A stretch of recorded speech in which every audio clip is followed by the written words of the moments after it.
Hey there, Sharon Horne-Ellstrom here. Welcome to day 308 of our BU 365 day challenge. Do one thing every day that improves us in some way. Because if we do one little thing every day, it automatically will start moving us toward what we want. Ultimately becoming the best and better version of ourselves, right?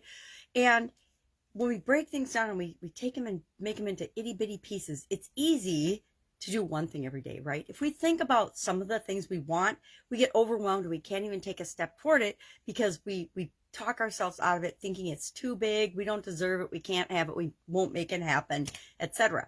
But if we keep in our mind the thing that we want and we just say, okay, I don't have to do 20 things to get there. I'm just going to do one thing to move me toward it. And some days we'll do really big things to move us and give us quantum leaps toward the things that we want. Other days we just do a little bitty thing. Well, this month we're talking about, and I call it No Nonsense November, NNN. And today would be day 4 of NNN. I didn't number it. I think I might go back and start numbering it because it helps me keep it straight in my mind. And I'm traveling starting on Monday. And so I'm going to need to find ways to keep myself organized when my entire environment is different and changing, which is part of what this challenge is all about. It's installing the SOAP framework into our subconscious, and I don't even know where my card is, SOAP framework into our subconscious, so whenever a change or a challenge comes our way, we deal with it in a way that's best for us, best for you, best for me. And how you deal with it might be entirely different than how I deal with it, but they might both be best for us. So that's why we have a framework to do that. So today our No Nonsense November topic is our response or our reaction matters most. Our response, and I think I said reaction in the title because I didn't look at my notes, but response or reaction to something, some outside stimulus, some event, some thought or some feeling that we're having is the thing that matters most.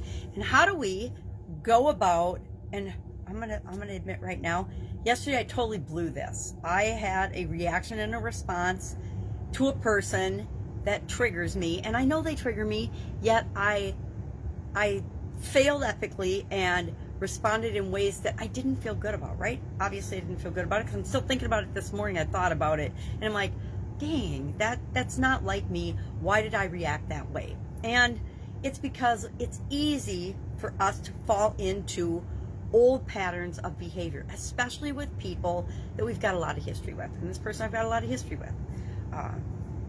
And fortunately my daughter was there and saw the exchange and was like, oh my God, you're both wrong. And she summed it up in one sentence. I love you both, but you're both wrong. And she's absolutely right because we're both wrong. We have diametrically opposed ways of looking at a situation, and neither one of us, his is his reality, mine is my reality, and neither of them are really the reality that matters most in this situation. And I know that, and so I'm kind of mad at myself that I reacted in ways that aren't my usual, okay, back off, think, respond quietly. So what are some ways we can, and we talked about this in detail in February when we were talking about emotions, right? Because our emotions, we automatically respond, and our emotions are what we experience first. What we feel is what happens to us first.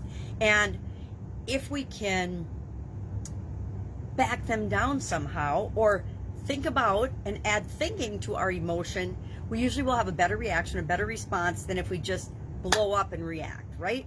If we react, it's kind of like a chain reaction or an explosion. Often it's an explosion. It's not just a little mild bubbly reaction. So what are some ways that we can become the boss of our emotions, our reactions? How can we do that? I'm going to share 11 ways. Try to do it quickly so that you can get about your day. But our action item today is going to be to pay attention to how you respond and react to different things and different stimuli today. Sometimes there's so many things that trigger us, right? We could spend a whole month talking about triggers and how to deactivate them. Well, we wouldn't have to take a month. We can use the SOAP framework to deactivate triggers, right? We can use the SOAP framework for a whole lot of things. But triggers are a huge topic. Another one is automatic negative thoughts. One author, I can't remember his name right now, I was reading his book, and he calls them ants. And it's so true. Like ants, they show up automatically to the picnic, to the situation, and they cause havoc before we have a chance to decide how do we really want to behave and respond. Maybe we'll talk about those in December too a little bit, because I think it's a really powerful idea and topic. Because, like yesterday, I have automatic negative thoughts that popped up and colored the interaction, and I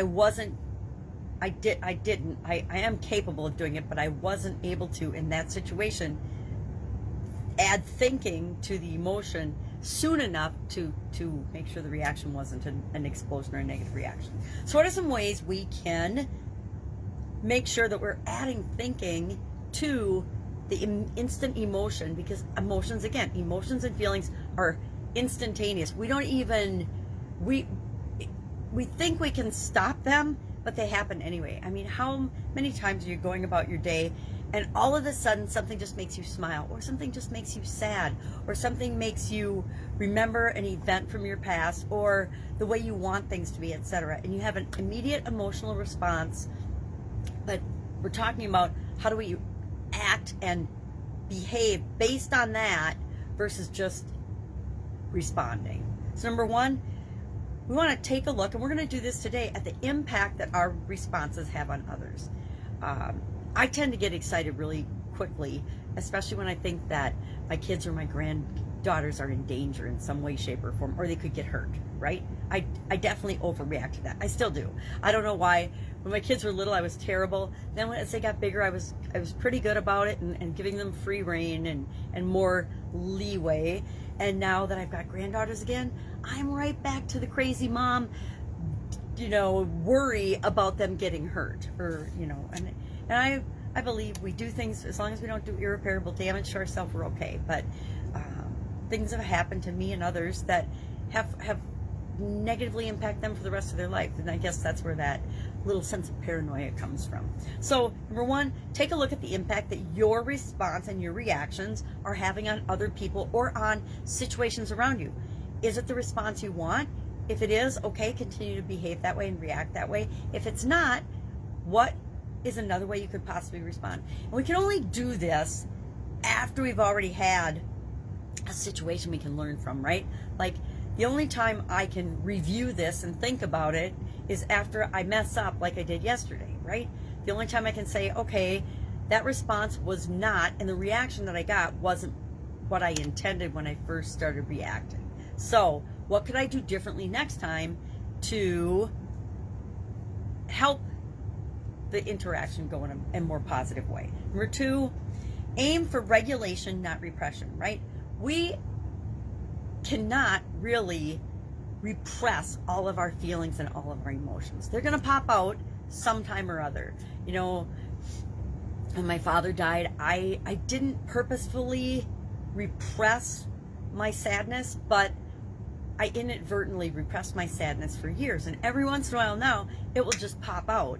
And I don't repress it anymore. I just let it roll through me, if that makes sense. I can't think of another way to describe that, but I let the feelings of sadness and missing him roll through me, and I feel them, and then they dissipate. If I try to hold them in and not feel them, and maybe this situation isn't the right time for me to feel those feelings, but then if I don't go back and let those feelings roll through me, they get stuck.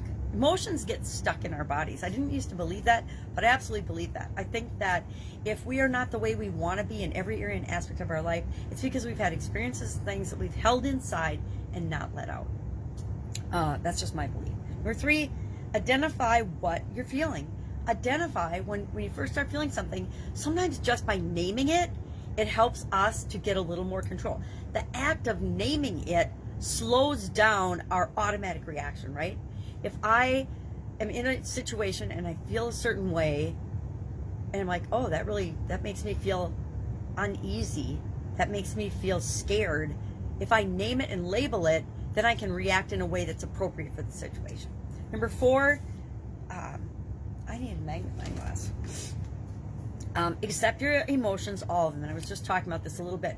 Are good, bad, ugly. There's some of that in each and every human being on the planet, and we need to accept that that's a part of us. It doesn't mean we need to act on it, but we do need to accept that we are complex beings that have the entire slew and range of emotions, and we get to decide which ones we're going to exhibit or let out. Number 5, we talked about this in February, keep a mood journal. I did it for a while. I really haven't kept it up because I don't have a huge challenge with my moods normally, although I guess I got to go back and work on some triggers and certain situations. So maybe I'll pull that out and try that for a week or so. Number 6, take a deep breath. This is what I didn't do yesterday, right? I know these things inside and out, yet sometimes we react and respond prior to doing the things we know we need to do to respond in a more level way. So take a deep breath. Sometimes I take a deep breath. Sometimes I take 10 deep breaths. Sometimes I take a deep breath and count to 10, whatever works for you. Number 7, know when to express yourself. Sometimes we just sit with the feelings and the emotions and we don't choose to engage in the situation. One of the things following my sudden cardiac arrest that I really consciously did was, and it irritated the daylights out of my family, but I would say out loud, which helped me to manage this process, I choose not to participate. Like if somebody brought something up or a couple people were talking about something and I didn't want to be part of that conversation because it didn't feel right to me, I would just say, hey, I choose not to participate in this. I'm not going to get involved in this. It's not my drama. It's not my business. I'm not going to weigh in on it. I'm not going to spend any energy thinking about it or forming an opinion about it. So I would choose not to participate. That actually has served me really, really well over the years. Number 8, give yourself some space, both physical and mental. Sometimes we just need to step away from the situation. Sometimes we need to go for a walk and physically remove ourselves. Other times we need to just take a deep breath, collect our thoughts, and regroup mentally. And there's a lot of different ways we can do that. We can visualize what we want the outcome of this interchange to be versus just letting it roll out and happen. We can try meditation, number 9. Meditation and hypnosis are both 2 tools that I find incredibly powerful. And again, it's what form of hypnosis or what form of meditation works for you. For me, meditation is quiet breathing, quiet time focusing on my breathing and just letting my mind work on what I want my mind to work on. Number 10, stay on top of stress. The more stressed we are, the easier it is to let our emotions get away from us. I found that in the past. So what are things that we do to reduce stress? We've talked about this several times throughout the challenge so far. Sleep, get enough sleep, eat and drink plenty of fluids, do the things that are right for your physical body, because if your physical body is feeling stressed in any way, shape, or form, that makes your mind feel more stressed, and the more stress we have, the less able we are to control or to manage the way we want to react and show up in the world the way we want to show up. And finally, number 11, talk to somebody, talk to a friend, talk to a therapist, get help if you need to in certain situations. I needed my daughter to have a quick little conversation with me following the interchange yesterday. Why? Because she's an outside set of eyes that says, yeah, you're both wrong, right? You both totally overreacted and it was inappropriate. So, take responsibility for it and we'll solve the problem in another way. So that's just 11 things. And I think we've touched on or talked about every single one of those before, especially during February when we talked and we focused the entire month on our emotional well-being and our emotional health. So again, what are we going to do today? We are going to watch our reactions and our as we go about our day to day. We're going to watch what triggers us in a positive and negative way. What causes our emotions to engage in a positive and negative way, and then is it what gets triggered in us in autopilot? All of us have kind of a thermostat of our moods and behaviors. Some people are really negative and grouchy. Other people are positive and upbeat, open-minded versus closed-minded. And we're not one or the other all the time, but we tend to it's just like our physical body temperature. We tend to run at a certain temperature, a certain mood. So what's yours? And then ask yourself a couple questions about that. Is it what I want? Do I want to be known as a grumpy person or a happy person? Do I want to be known as a negative or a positive person? Guess what? It's our identity. We get to choose what we want our identity to be. Other people kind of have influenced and set it for us in the past. But when we realize that we have the power to identify with and be and choose whatever we want, it's amazing the freedom that gives us. And We get to just be ourselves. That's the most important thing, is to give ourselves permission to just be ourselves. And then if it's not what you want, what might be a better version of your way of reacting? What might be a better identity for you? And then just start acting that way. Just start being that, because you can. All right, any questions, hit me up. Otherwise, I will be with you tomorrow. I'm going to go practice some of this myself today, since I did have an epic failure and an experience to learn from yesterday. And I already thought about several of the lessons learned from that interchange and what I can do next time and do better. And like I said, for the last several years, I've done a good job of it, but just kind of blew it up yesterday, like we do, because we're human. All right, if I can help you in any way, ask. Otherwise, I will be with you tomorrow for another no-nonsense November. Not sure what our lesson is tomorrow. I mapped out a whole month worth to help me in the travels, but I don't remember what it is, because I'll look today later after I do today's action item, right? Pay attention to my reactions as I go about the day. All right, have a great day, and I'll be with you tomorrow.